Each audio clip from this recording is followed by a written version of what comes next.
Hi, my name is Kathy Myron, and today's video is all about what you can expect in a holistic security assessment.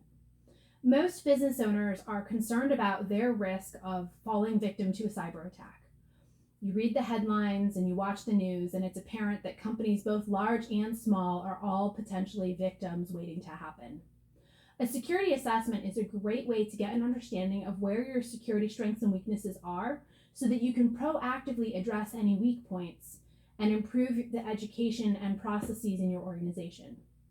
So when you think about a security assessment, the first thing to understand is the scope. Now, the way that we look at these is that we start with the endpoint, whether that's a computer, a mobile device, a tablet, or maybe over here, let's draw a server, right? All of the different devices that either store important information for you or that you use to access that important information. So let's just say everything is running off of the server in your office. All of these devices are connecting to that server to get the data.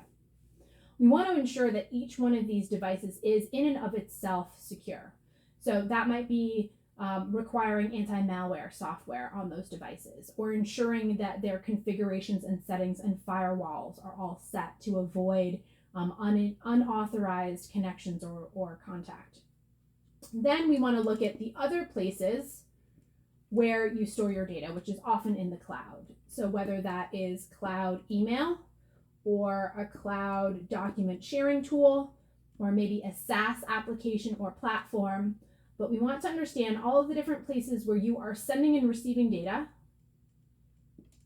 and how are you protecting those repositories. And that includes how you use strong authentication, how you're managing your user accounts and turning them off when they're no longer needed.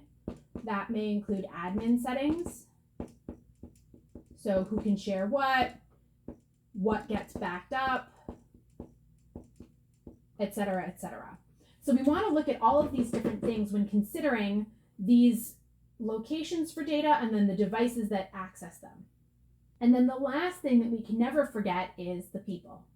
So when you think about people, processes, and tools, when it comes to people, we need to know that for everybody that we give a key to our data, here's my terrible drawing of a key, that they are adequately protecting that key and they know what to do with it. And so how they are protecting their accounts with strong passwords, how they are storing those in a password manager and using a token device for MFA, multi-factor authentication, and how they are protecting the devices in their possession, right? As well as their level of training on cybersecurity and good IT practices in general. And so through a combination of these things, we can easily take a look at your business and make some recommendations for practices that you might want to strengthen or gaps that you want to plug in the overall environment. I hope that this has been helpful.